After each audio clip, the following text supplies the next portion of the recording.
What's up, people? It's your boy, Patrick Michael Strange, and this week we're coming at you from my house, Strange Manor. Shout out to Amazing and Painted. They generally cover us, but this week we're going to chill and handle things in my crib, all right? Welcome. All right, these are my picks for August 22nd. Y'all know from earlier this year, I'm a big Black Panther fan. Black Panther finally dropped into theaters, and it was all about Wakanda forever. And going along with that, of course, Marvel has to capitalize on that love.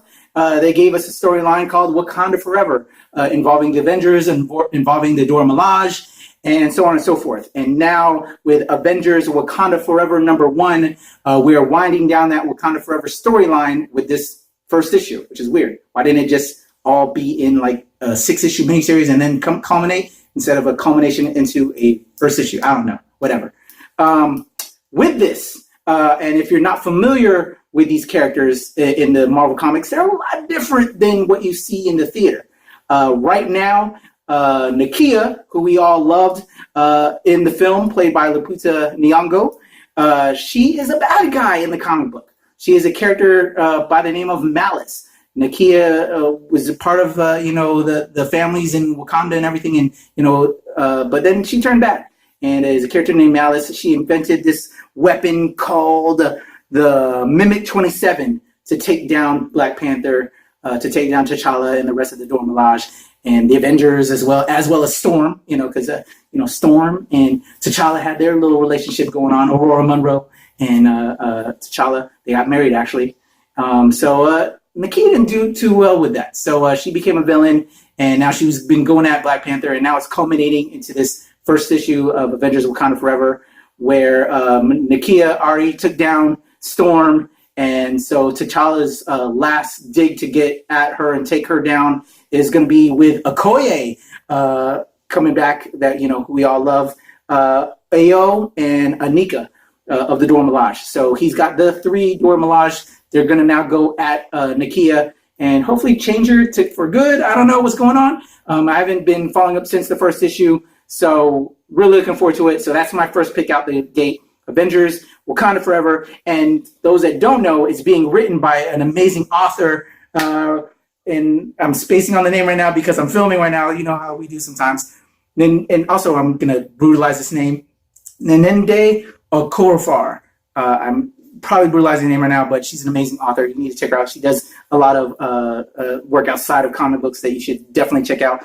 It's being illustrated by Oleg Okunev, and the cover of Terry Dodson. I love Terry Dodson. Good stuff there. So check out Avengers Wakanda Forever. #1, first pick out the gate. You know what? I'm keeping this on Marvel. I didn't even notice that until just now, looking at everything. Straight up Marvel. No, I wasn't paid this week. DC, maybe give me a paycheck next week. Maybe I'll throw some of you in there. And Valiant, anyway. I love you, Valiant, still, but you broke my heart. Let's go on, and I got Jesse because he feels me. I feel it. I feel it. All right, next pick out the gate, Punisher #1. A lot of things have been happening with Punisher, and but I'm excited to see him back. He's been a favorite of mine. Really enjoyed the Punisher Netflix series with my man. What's his name? It's John Bernthal. John Bernthal. I thought he killed it. I can't wait for the next series.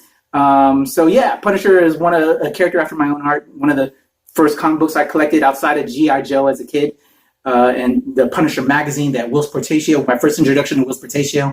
I just love his work. Oh, and Joe Jesco. I remember he did an amazing painted cover for one of those Punisher magazines.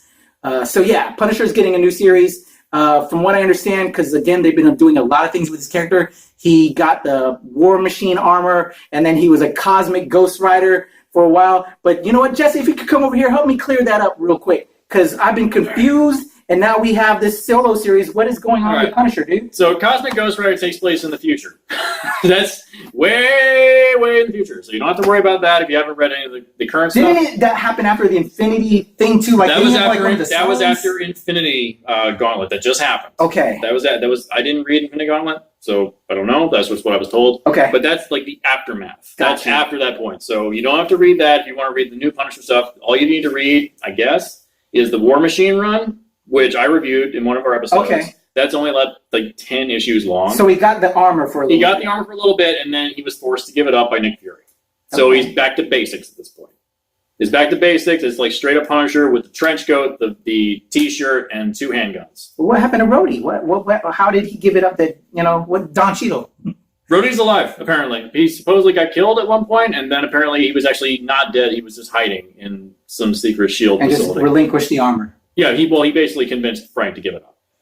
Oh, okay. Yeah, he convinced Frank to just please give it back. And Frank was like, all right, fine. And he steps out, and then he just runs off. And now Punisher's back to doing his thing. He's back to doing what he does best. All right. Yeah. Thank that you. was it. Appreciate it, Jesse. Yep. So yeah, Punisher's back. We have a new solo series. Apparently Matthew Rosenberg was working on those War Machine issues, and now Mark Rosenberg. Okay. Mark Rosenberg? I'm saying the name wrong? It's Mark Rosenberg. I have Matthew. Am I wrong?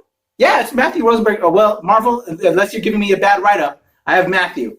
Do we know him? Did he do anything else outside of film or outside of comics? Is he I'll take a look. known for something else? I'll take a look. Continue. All right, I'm going to continue. Jesse's going to help me on that. So apparently he's been doing a bang-up job. Got Jesse reading Punisher. And who do we have on our chores? Ricardo Buccelli. I saw some of the work on that he's been laying down. Okay. No, you're right, Matthew Rosenberg. My bad. Do we know if he did anything else outside of comics or working on Punisher? I'll look on it. Okay, because Marvel has known to grab like authors like Ndidi Okorafor, Tahini Coates, just everybody. You know, they're getting a lot of people from outside media in to, kind of do their thing with the characters. So wouldn't be surprised. But check it out. Punisher #1 is out, Marvel Comics. And I am wildin' that I'm actually having this as my top pick right now. It's been a long time since I've read an Avengers West Coast, a.k.a. West Coast Avengers. West Coast Avengers #1 is out this week.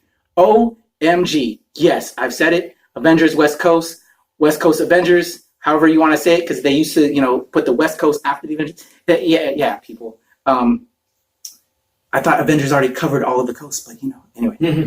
Yes. The X-Men did that, too. The X-Men did that, too. NYC and San Fran, and yeah. And by the way, Matthew Rosenberg, he's done some Archie stuff. He's done 4 Kids Walk into a Bank and a shit ton of Marvel stuff. Okay. So there you go. And knowing's half the battle. Thank you, Jesse. You're welcome.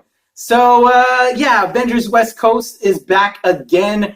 That's the reason I'm making this my topic is because I'm so intrigued. It's been so long since I've read an Avengers West Coast Avengers book.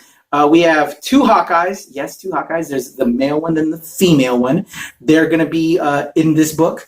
We also have a character by the name of Fuse. I'm not too familiar with Fuse. So we have those 3. We have America Chavez, who I love, but I thought she was an alternate Earth character. She's now in our current timeline of the 616, which is the Marvel current universe.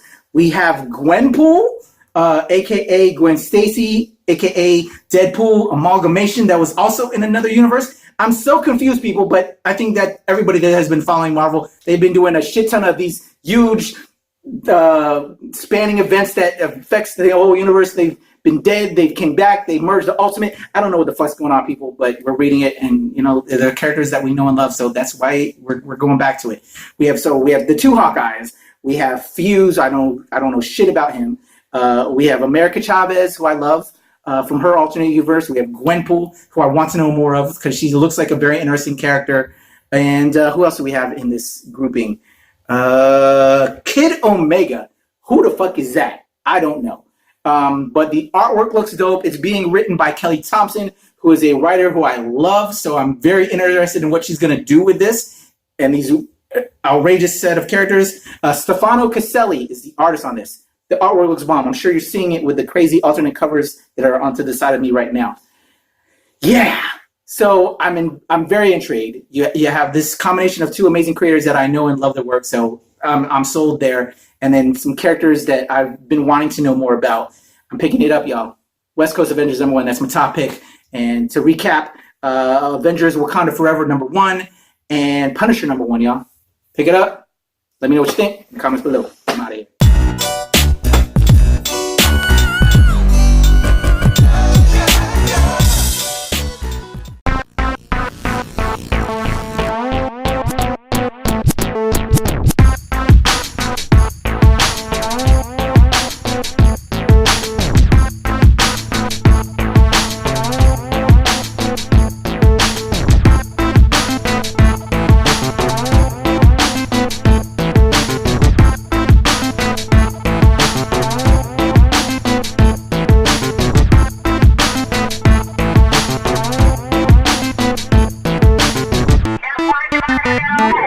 Don't waste your